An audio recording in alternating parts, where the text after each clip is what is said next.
Hard launch. Here we go. This is what I want to know. What is one of the little things that you look forward to in every day? You know the little things that you just love? Yes, I know exactly mine. What is it? Getting into my bed to go to sleep. You love that I so get much. so excited. I get butterflies. You Like, get butterflies when for your I bed. am walking towards my bed, I get butterflies in my tummy because I am so excited. I'm like, I can't wait. Never have I heard someone say that. I love it. I love it. TJ? Butterflies for your bed. That's Mhm, crazy.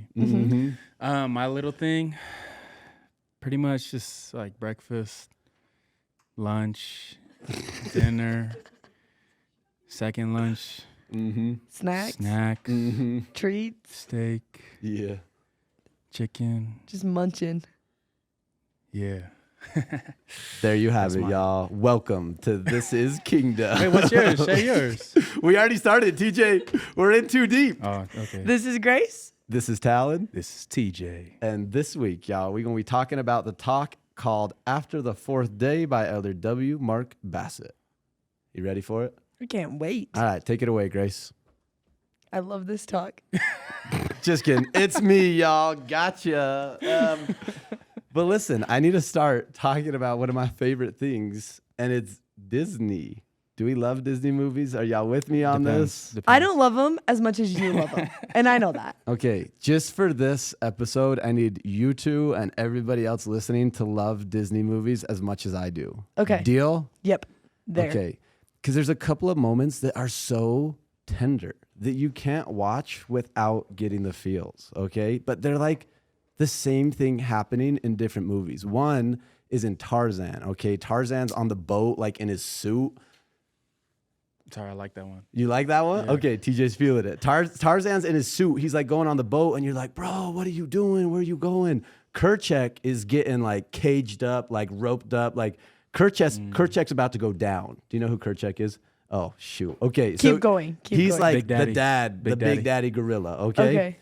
And then the most tender thing happens. Tarzan comes swinging through the jungle, and he comes to save the day. And Kerchak's like, he's like in all the ropes, and he says, "You came back," and it's so tender. Okay, y'all, Beauty and the Beast, same thing happens. Okay, the Beast is getting beat on by Gaston, right? And he's like, he's not gonna beat him, he's not gonna take him. But then you know what happens? Do you know who the Beast is? Yes. Now I need to ask. Now I don't know. Yes. Okay, I don't know if you watch these. Okay. But then Belle comes riding up, and it's the most tender thing because then he gets the strength. He defeats Gaston, but then he's on his back and he's like dying, and he looks at Belle and he says the exact same thing. He's like, "You came back," and she's like, "Of course." It's so cute. Okay. And then, are you ready for another one? I can't wait. Okay, you don't need another one. But the point of the story is, Wait, can I have one? yeah. It's not the same, but it's when Darth Vader. It's like when Darth Vader turns good and throws the Emperor like down the shaft thing. Because he came back for his son. You know what I'm saying? Oh, Sorry. maybe. Nice. Anyways, I can't recover after that one. There are these moments that are so tender because like there are these moments that you think like someone is about to be defeated, but then somebody else like they show up in the perfect moment. And every time I watch those, I get a little bit emotional because I'm like, they came. Like they came in like the perfect moment. And I think I relate to them, and I think people relate to those moments so much because we have like this deep fear of like people abandoning us or people like leaving us hanging in the moment that matters most. You know what I mean? I think we have this fear that like when it really comes down to it, like we're gonna be left in the dust. And that's why every time I see these moments in movies, I'm like, they showed up, like they were there for him. And this talk is so good, but literally the part that most hit me was his last line. The last line of the talk, this is exactly what he said. He said, "This is my witness and my testimony in the sacred name of him who will always come, even Jesus Christ. Amen." And I'm like, man, that actually might be one of my new favorite descriptions of Jesus. He who will always come. And those moments in the movies, like it wouldn't be as good if he just like showed up on a casual day, you know? But it's like when things are looking like there's no hope, when things are looking like they couldn't get worse, so many times, like that's when the hero shows up in the movie, you know? And I'm like, man, that's Jesus. And I think we have this fear, like, what if he leaves me hanging? What if he doesn't show up? I'm like, that's the title I want to remember about him. Like he is the one who will always come. Now that we're speaking about Disney movies, this is Oh perfect. yeah. Because one of my favorite Disney movies of all time, it's kind of a hot take because it's a new Disney movie, so it kind of gets heat. But it's Luca. I am obsessed with that If you movie. hate that tender. movie, then y'all need to stop listening to us. Just kidding. I'm just playing. That's a tender movie, though. So good. It's literally so good. And there's this one moment that like the big like dad who's supposed to be like this mean like guy and like all that stuff, one of the boys runs away. And what happens is there's like this little conversation in the kitchen, and one of the kids like is like, oh, he like ran away. They're like kind of all talking about it, and he's like starting to like get all his stuff to like leave, and they're like, where are you going? And he's like, oh, I'm going to look for him. And one of the kids was like, oh, but what if he doesn't want to be found? And the dad just looks back and he's like, I'm gonna go just in case. And I think that like that is Jesus in like that is what it looks like, you know? That like sometimes you run and you do not want to be found. Or maybe sometimes you do, but either way, he's gonna come. Either way, he's gonna be like, wait, no, like I'm gonna go just in case because I will go anywhere for you. Like if you're gone, like I'm going. Yeah, I love that. I love like in these stories that you guys are sharing that it's almost like it's kind of like unexpected, you know? It's like kind of like a surprise, and I feel like that's in my life. I feel like that has been I feel like Jesus has come through and like showed up in times when I really didn't expect it. Like one example is looking back before I was going on my mission, like I was making so many dumb choices, and so you would think like that Jesus will be far from me and that he wouldn't be messing with me anymore because I've been into all these things. But looking back, I can see like certain people that he put into my life to prepare me for my mission, and ways that he like guided my parents and ways that he guided friends, and even just people in my life that prepared me to go on my mission. And it was unexpected, but he still came through when I needed it most, because that's when everything changed for me. And so I just love that he'll come through when it's unexpected, but he knows when it's best. You know what I mean? Like in his timing. Yeah, and the hard thing is sometimes we want him to come a lot earlier than he does. You know, it's like, come right now. Give me the direction right now. Like, give me the help. Give me the healing.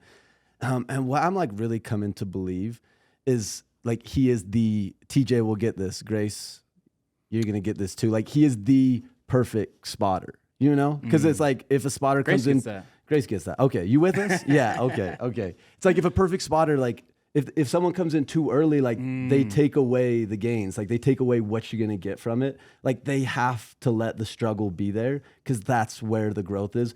But the perfect spotter like will not let you fail.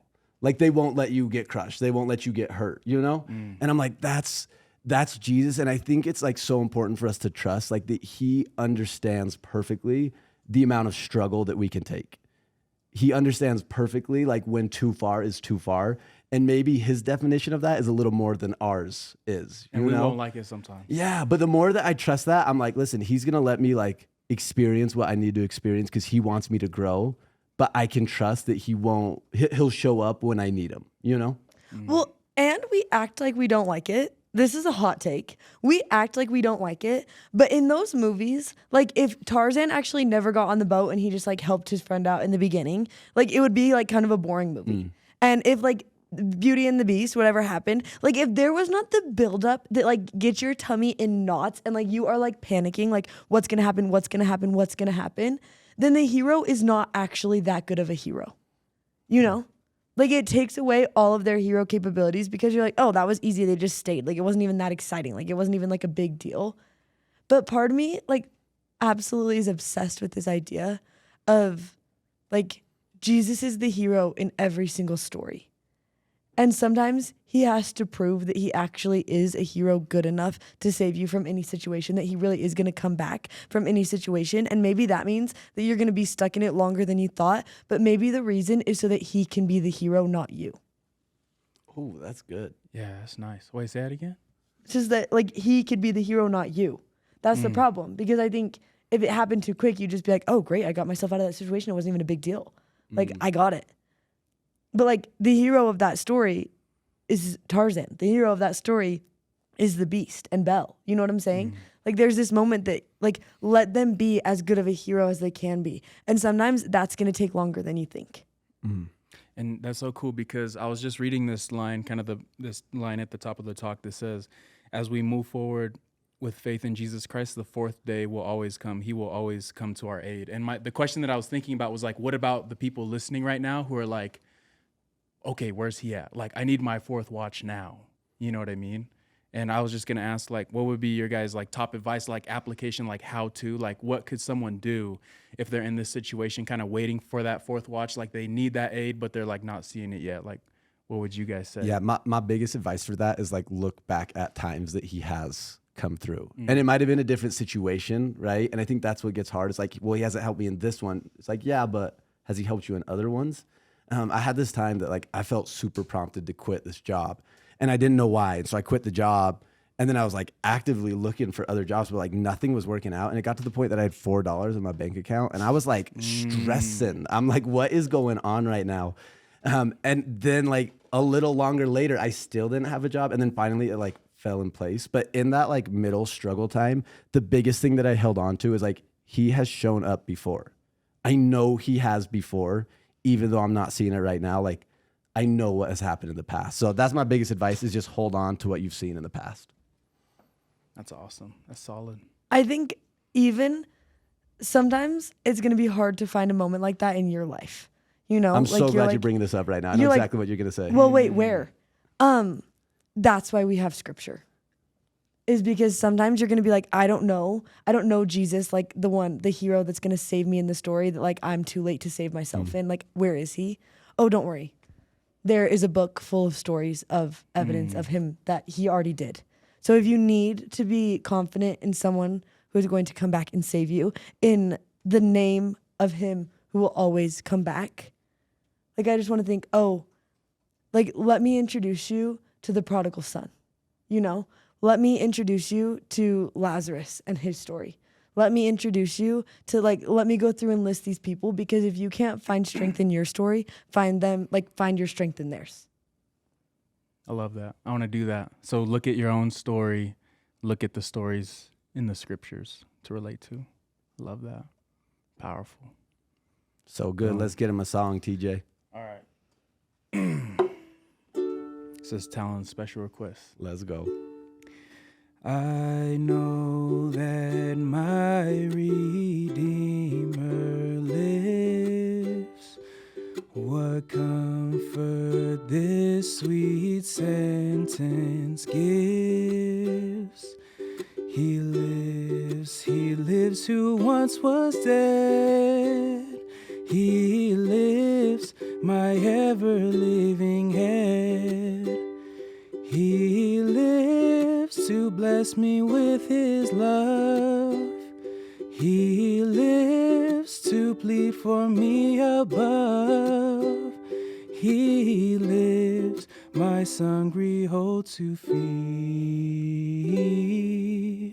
He lives to bless in time of need. See you next week.